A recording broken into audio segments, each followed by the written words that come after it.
नमस्कार, मैं हूं नीरज प्रियदर्शी और आप देख रहे हैं लाइव बिहार। आरजेडी नेता और नेता प्रतिपक्ष बिहार तेजस्वी यादव के इस बयान पर कि सीएम नीतीश कुमार का कंट्रोल बीजेपी के पास चला गया है, अब इस पर विवाद छिड़ गया है।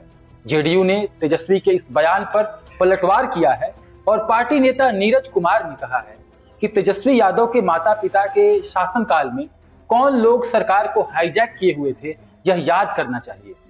वित्त विभाग को तेजस्वी यादव के मामा साधु यादव और सुभाष यादव ने हाईजैक करके रखा था।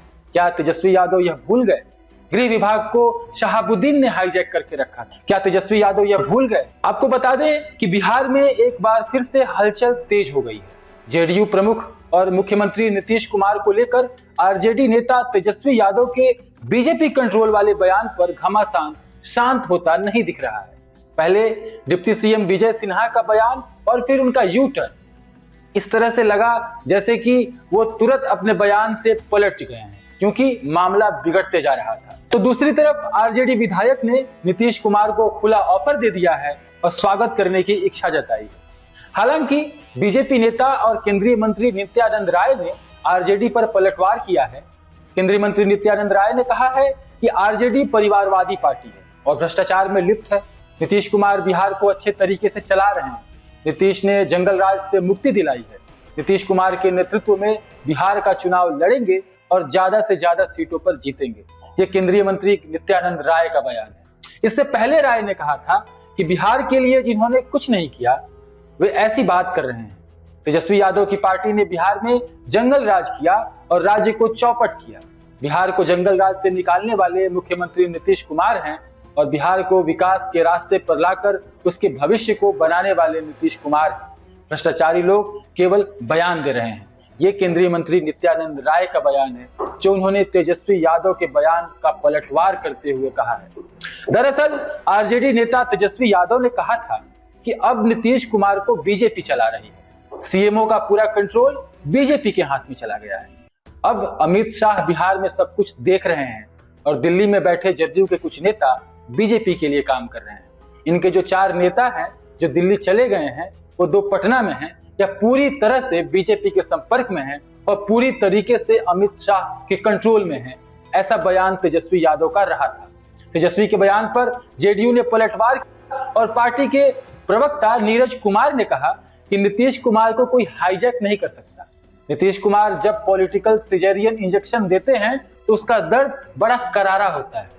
इसी का नतीजा है कि तेजस्वी यादव सड़क पर आ गए हैं। नीतीश कुमार से कोई हेट करे या लव करे, उन्हें कोई इग्नोर नहीं कर सकता। वो जब तक हैं तब तक जनता के आशीर्वाद से नीतीश कुमार मुख्यमंत्री बने रहेंगे। ये जदयू के प्रवक्ता नीरज कुमार का बयान था, जो उन्होंने तेजस्वी यादव के बयान के पलटवार में कहा था। इस बीच डिप्टी सीएम विजय सिन्हा के बयान पर बिहार की सियासत गर्मा गई। सिन्हा ने राज्य में बीजेपी की सरकार की मंशा जताई थी और जब विवाद गर्माया तो उन्होंने अपने बयान से यू टर्न ले लिया। दरअसल पटना में प्रदेश बीजेपी कार्यालय में अटल बिहारी वाजपेयी की जयंती मनाई जा रही थी। इसी दौरान डिप्टी सीएम सिन्हा ने कार्यकर्ताओं में जोश भरने के लिए अटल जी के सपने को पूरा करने की याद दिला दी। सिन्हा ने खुले मंच से ऐलान कर दिया कि बिहार में बीजेपी की सरकार जब बनेगी तभी अटल जी का सपना पूरा होगा। उन्होंने कहा कि अभी बिहार में बीजेपी का मिशन पूरा नहीं हुआ है। उन्होंने यह भी कहा कि हमें अपने दम पर बिहार में सरकार बनानी है और यही अटल जी को सच्चे मायनों में श्रद्धांजलि होगी। विजय सिन्हा कहते हैं कि जंगल राज वाले लोग अभी भी बिहार में अराजकता फैला रहे हैं। इन पर पूरी तरह लगाम तभी लगेगी जब बीजेपी की सरकार आएगी। लेकिन अपने बयान के चंद घंटे बाद ही डिप्टी सीएम विजय कुमार सिन्हा को बैकफुट पर आना पड़ा।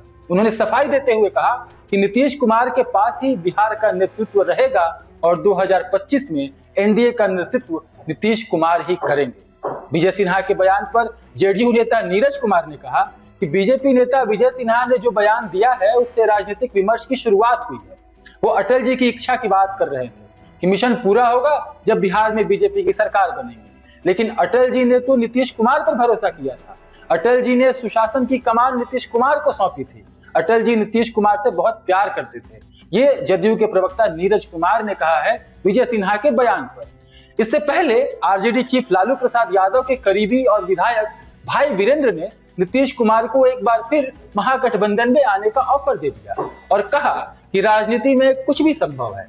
राजनीति में कोई भी परमानेंट दोस्त और परमानेंट दुश्मन नहीं होता है। राजनीति परिस्थितियों का खेल है और हो सकता है कि बिहार में फिर से खेला हो ही जाए। अगर नीतीश कुमार सांप्रदायिक शक्तियों को छोड़कर आएंगे तो उनका स्वागत रहेगा। ये बयान भाई वीरेंद्र का है। आरजेडी विधायक का यह बयान काफी अहम माना जा रहा है क्योंकि अगले साल बिहार में विधानसभा चुनाव होने वाले हैं। एनडीए में जदयू, भाजपा, हिंदुस्तानी अवाम मोर्चा, लोक जनशक्ति पार्टी और उपेंद्र कुशवाहा की पार्टी राष्ट्रीय लोक मोर्चा हिस्सेदारी में है, जबकि महागठबंधन में आरजेडी और कांग्रेस प्रमुख दल हैं।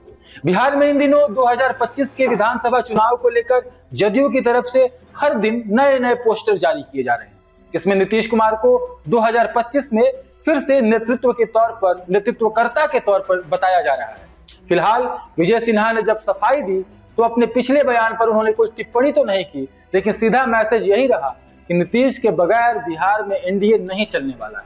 बीजेपी ने शायद वक्त रहते नेतृत्व के सवाल पर एनडीए के अंदर आने वाले भूचाल को लेकर डैमेज कंट्रोल कर लिया।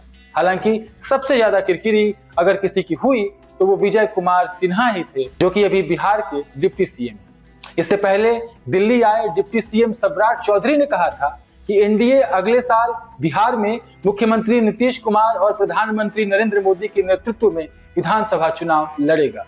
तो इस तरीके से बीते कुछ दिनों के दरमियान भाजपा और जनता दल यूनाइटेड इन दोनों पार्टी के नेताओं की तरफ से जो अलग अलग बयानबाजियां हुई हैं, उसके बाद यह कयास लगाए जा रहे हैं कि हो सकता है कि नीतीश कुमार इन दिनों भाजपा से नाराज चल रहे हैं।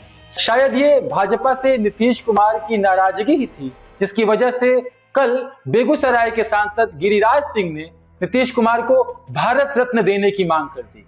इसके अलावा भाजपा बिहार के बड़े बड़े नेता जो अभी से 5 दिनों पहले बयान दे रहे थे, उनका बयान भी अचानक से बदलने लगा है और धीरे धीरे वो लोग जनता दल यूनाइटेड और नीतीश कुमार के प्रति सॉफ्ट कॉर्नर दिखाने लगे। तो ये थी बिहार की राजनीति से जुड़ी एक महत्वपूर्ण खबर, जिसका प्रभाव हमें आने वाले दिनों में बिहार की सियासत में देखने को मिल सकता है। आप देखते रहे लाइव बिहार। मैं साथ था आपके नीरज प्रियदर्शी। शुक्रिया।